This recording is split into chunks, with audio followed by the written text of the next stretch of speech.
My Govanen, welcome to the Tolkien Lore Channel. I'm the Tolkien Geek, and in this video, I want to talk about the themes in the Middle Earth writings of Tolkien that very much mirror his own Christian worldview.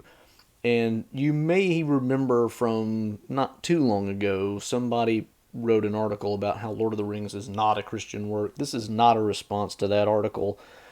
Frankly, I found that article so pathetic as to not be worth responding to. This is an idea that I've had in my brain for quite some time, but I wanted to cover various other topics kind of foundationally first, because this one is going to have to be very high level and very concise summary type stuff, because there are actually a lot of things in the Silmarillion, the Hobbit, and the Lord of the Rings that really play on a lot of the Christian theology that Tolkien held to as a Catholic. So I'm going to start with the Silmarillion and work my way forward in time and cover the various different things that reflect Tolkien's Catholicism, and at the end we'll see just how Christian or not his stories are. So of course we start the story of the Silmarillion with a version of the creation story which is very reminiscent of the biblical creation story. There is a single monotheistic God who creates angelic beings who then sing the universe into existence effectively, but it's really the act of God, or Eru Ilúvatar in this instance, who by fiat, as in saying it, that he brings the world into existence. He says, Ea, let it be, and there it is. Now, of course, the music of the Ainur is something that's not really present in the biblical creation story. Nevertheless, there are elements in the Bible that refer to, like, the sons of God, meaning angels, basically, coming before God at different points, as if in some kind of council or something like that. And so there is some mirror image even there. But the main point is we start with this very, very monotheistic direct creation story, which is very similar in that respect to the biblical creation story. And so from the Silmarillion, page 1, we're already off to a start of this looks very similar, at least to a monotheistic Abrahamic religion, even if not specifically Christianity. Now, another thing that comes up very early in the story, and I believe this is still in the Ainulindale, there's a discussion of men receiving the gift of being able to shape their own destinies, in contrast to other beings within Arda for whom the music is basically as fate. And it's not exactly clear to what extent Tolkien meant that phrase, like how much of the rest of the lives of other peoples are controlled by the music versus how much they have free will. It seems pretty clear that he didn't deny that elves and dwarves had free will. So it's more like men just have a greater capacity to affect their own outcomes. But the degree of that is not exactly clear. But it opens up this idea of the tension between fate on the one hand, which is kind of the direction that history is going based on God's plan, and the free will of the rational beings, the humane species, we might say, humans, dwarves, elves, who inhabit the world. And I've been covering a lot of different things in recent videos about the idea of fate and free will in particular. I've got 4 videos now on that topic, and I'll link to those in the description below if you're interested. I've done fate and free will kind of as a general thing in Tolkien's works. I've done it in specific to the Turin Turambar story and the Lord of the Rings, and I did one comparing Tolkien's treatment of the topic with the Adjustment Bureau movie. So lots of different interesting stuff there. But that tension of fate against free will is a very Christian thing. There's a lot of ink spilled by Christian theologians over the years discussing various aspects of this question and how to resolve the two. So that's definitely something that Tolkien would have probably been familiar with, and something that he puts into his stories probably deliberately because of that. Moving forward in time, one of the things that we never really see much of is the idea of worshiping Eru Ilúvatar. We mostly see the elves connected with the Valar, and especially Varda.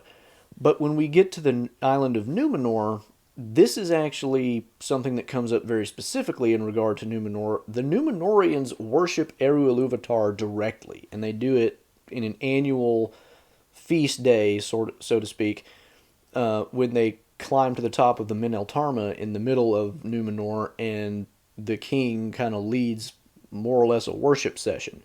This is really the only direct evidence we get of any, worship of Eru specifically, but it certainly does kind of match up with the idea of a priest king, read Christ, and the idea that we have a worship session led by that kind of a person directly for, the creator God. So that is, one of the things that is kind of explicitly left out, as Tolkien notes in one of his letters, is the idea of a direct religion in the Lord of the Rings. He didn't really want that in the Lord of the Rings because it's a pre-Christian society anyway, but there are hints of it in things like that.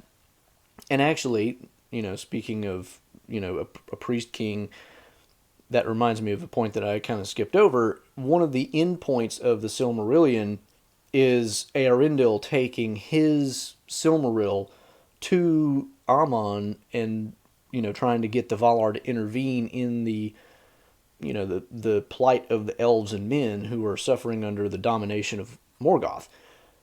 Eärendil is a very interesting case because he ends up being called the Morning Star, which is in and of itself kind of a parallel to Christ, because there's a lot of Christian, imagery that associates Christ with the Morning Star. But there's also the idea of Eärendil as part divine and part human, because he has human ancestors and elven ancestors, but he also has a Maya as an ancestor, and a Maya is an angel in this case. And of course, this is not a direct parallel to the Christian theology of the incarnation, because Christ is born, from the action of, God himself and, a human woman. But it's still, reminiscent of that idea of there is a divine strain and there is a human strain, and that brings about the birth of the savior of humanity, which in a lot of ways Eärendil is. Absent Eärendil's intervention, humanity and elvendom both fall and, just stay in eternal darkness, basically. So there's a really strong Christ parallel going on there. So that's kind of our first age and second age stuff kind of wrapped up there. In The Hobbit and The Lord of the Rings, of course, we have a lot of different references which are not very explicit, but certainly hint at the idea of a divine providence. I've mentioned in my videos on the idea of providence and the idea of fate and free will that Gandalf very pointedly tells Bilbo, this wasn't just luck for your sole benefit. There's more going on here. And then he even more explicitly tells Frodo, Bilbo found the ring, and that was not the will of the ringmaker at work. There's another power at work that wanted him to find the ring. So he was meant to have it, and therefore you were meant to have it. He's being fairly explicit about the idea of some kind of providential intervention into history there. But, there's many other examples we could cite from The Lord of the Rings and The Hobbit. But providence and its actions within the story are certainly not the only thing that really play a role that remind us of Christianity. We even have some things that, even though specific religious practices are not there, we do have something that seems like a religious observance when Faramir has his, you might say, I believe Tolkien actually even called it this, grace before meat.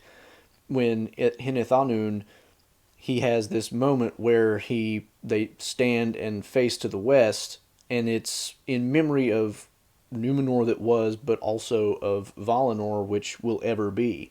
And there is some element almost of a spiritual worship type thing there, because he's recognizing higher powers that have existed forever and will continue to exist. We also get a really interesting reference by Gandalf in another context when he's talking to Denethor at one point, and he's talking about how Denethor is a steward of Gondor, and he's really only thinking of Gondor, and he says, my care is broader than that. I have to care for all the living things in Middle-earth, for I also am a steward. Did you not know? Now, this idea of him being a steward is not in and of itself a Christian idea, but it's very common within Christian worldviews to see humanity in general as stewards of the world. It's like we were given the world by God, and we have the duty to care for and respect it to the it's not worthy of the same kind of respect as other humans necessarily, because inanimate matter does not have a soul, but nevertheless, nature is something that is meant to be preserved and taken care of. It was not given to us to just make dirty and destroy. So there is a stewardship aspect of humanity which is in a lot of Christian thought. So that's another element that's not very explicit, but it's still a hint that something is in that direction.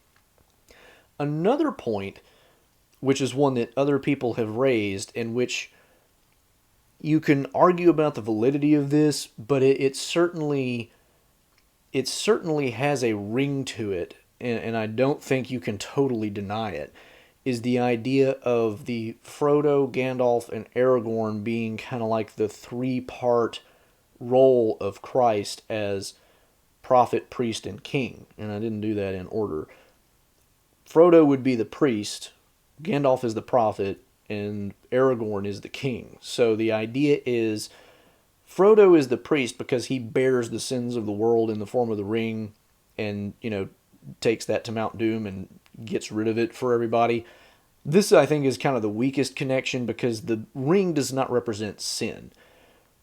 Gandalf is a little bit better because of the idea of him being a prophet is he's like a direct spokesman for the divine, and he is sent specifically by the Valar to aid humans and elves and dwarves in their fight against Sauron. And so in that sense, he very much is in a prophetic role, but that's also kind of a little weak and attenuated.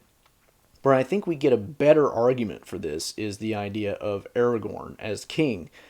Aragorn as king very much has a strong element of, the coming of Christ as king.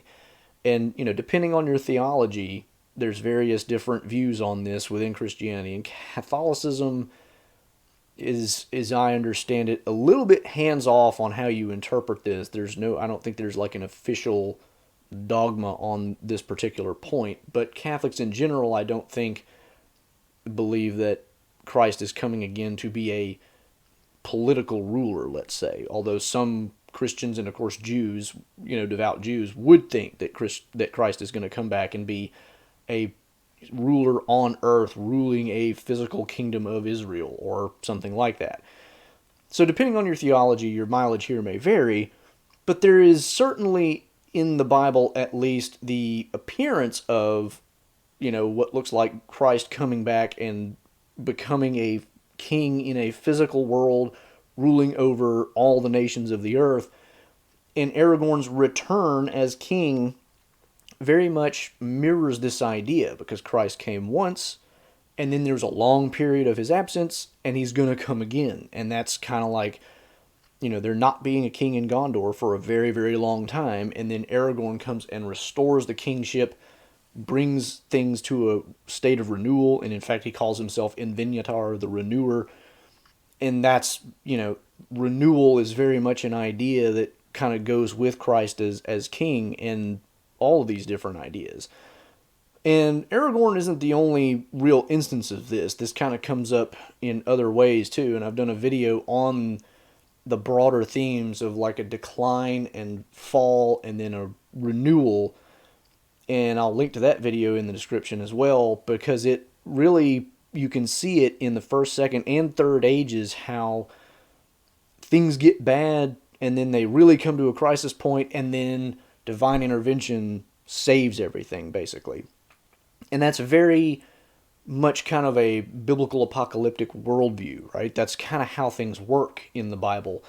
Things get bad, the people of Israel rebel against God, things get worse for them, then they finally get absolutely defeated by whatever enemy, they repent, and then God brings them back into favor. It's a very, very strong theme in the Bible, and so that's even a broader thing than just Aragorn, but he's a very particularly good example of it because he specifically is renewing things as a king, and that matches up with the idea of Christ as king very neatly. Now, some other broader themes that we might consider without necessarily looking at specific examples in the stories are, as I mentioned earlier, we've got the Providence and fate and free will thing, and you can look at all my videos on that, and as well as the video that I did on Providence and comparing that to the movie Passengers. But there's another really good example of a movie that contrasts with Tolkien in some or compares with Tolkien in some interesting ways, and that's Megamind. Both of them explore the nature of evil in some really interesting ways. And it's not your standard exploration of the topic of evil, because what we find out from Tolkien's view is that evil is just repetitive, uncreative, dull.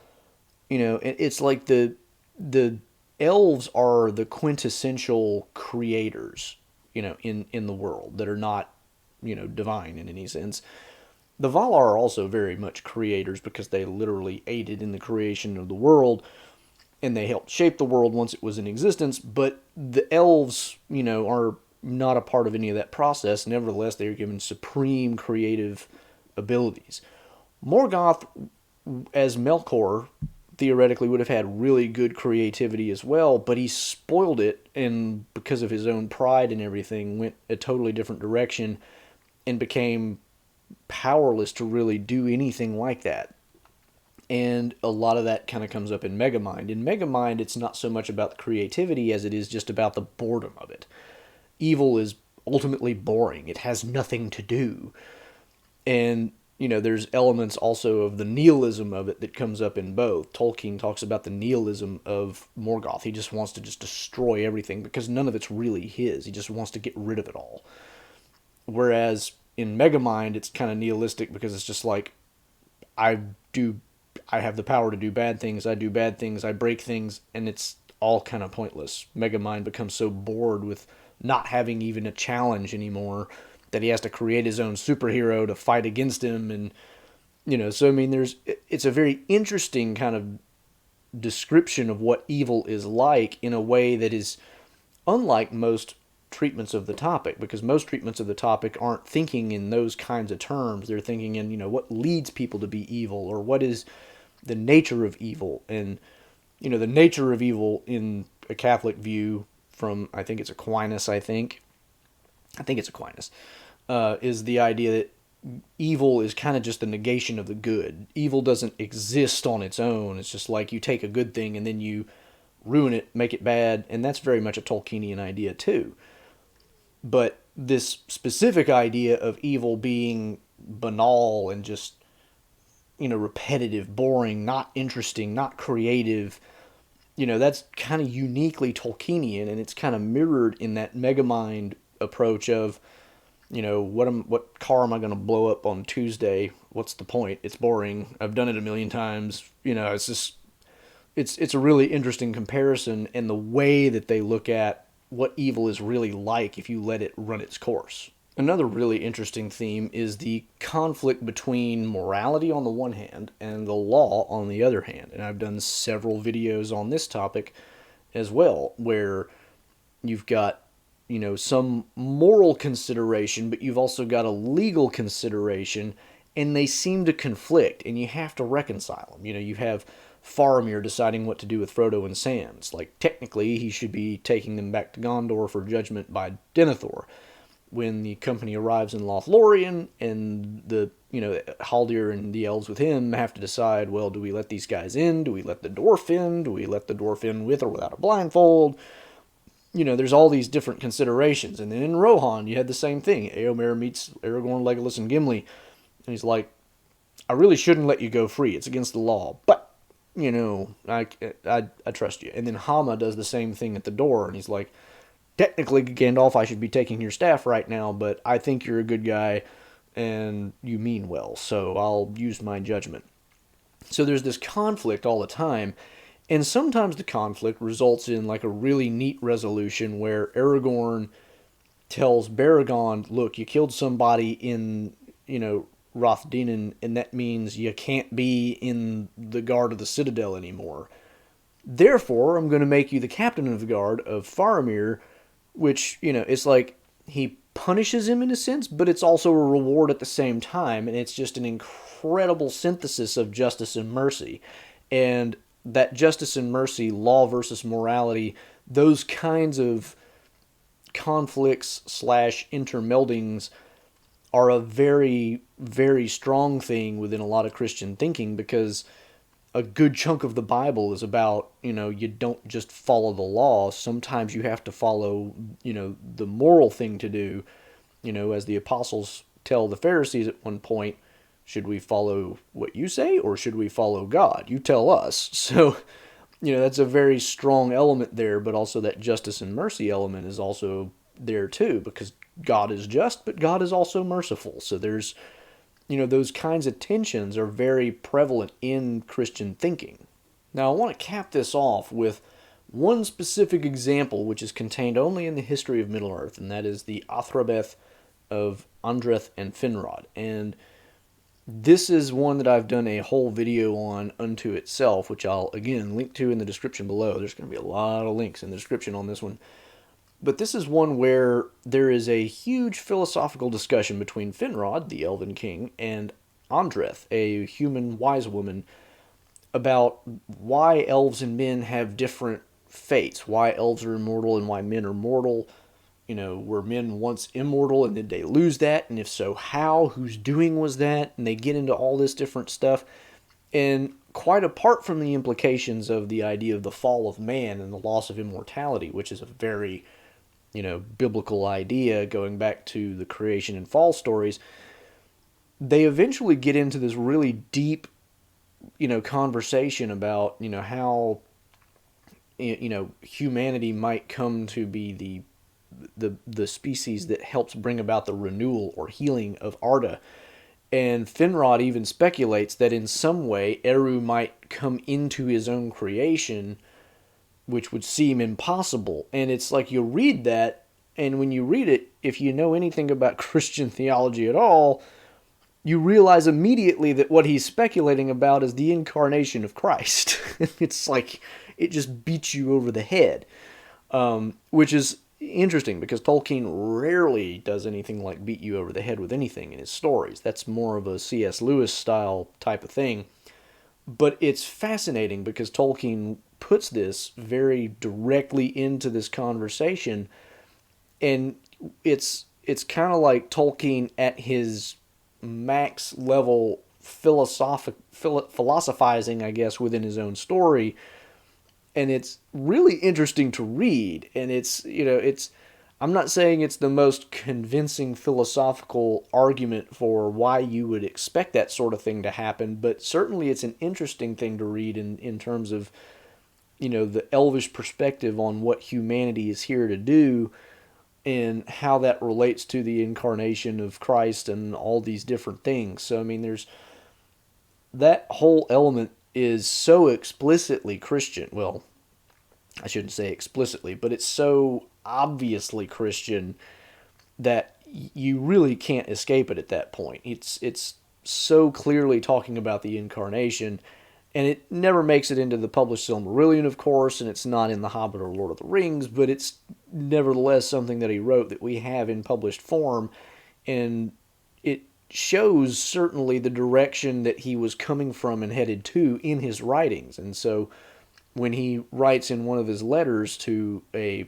believe it was a Catholic priest, that, he's the writing of the Lord of the Rings was, unconsciously at first, but consciously in the revision, a fundamentally religious and Catholic work, he means that. I mean, he's writing it from the perspective of someone who is very much a Catholic and therefore is writing the world in a way that is consistent with, founded on the same foundations as, i.e. fundamentally, the same religion that he adheres to. So that's what Tolkien really means when he says that, is all of the foundations of the world that he's created are, or at least he thinks they are, the same foundations on which the Christian worldview is built. And so that's really kind of where this video ends up, is this idea that at the end of the day, even though there's not a whole lot of explicit Christianity in Lord of the Rings, the Silmarillion, any of this stuff, if you look at it from the ground up, the ground is certainly looking at about the same kind of stuff. The grounds of it, it's the same exact kinds of grounds that you find in Christian theology. Now, again, different theologies have different views on some of these topics, but from a Catholic point of view, at least, this is Tolkien's perspective. So that's my brief, 60,000 foot overview of what, all of this looks like from a Christian perspective and how we can see Tolkien's Christianity coming through in his stories. If you liked the video and found it instructive, please do give it a thumbs up and share it around. If I missed anything really important that you think I should have put in here, leave that in the comments below. Subscribe and hit that bell icon for all my future content so you don't miss anything. I'm also on Rumble, Odyssey, and have podcast versions of these. You can find me at Twitter at JRRTLore for occasional Tolkien-related trivia questions, and you could support me over at Patreon. Until the next time, I'm the Tolkien Geek signing out for the Tolkien Lore channel. Namaste.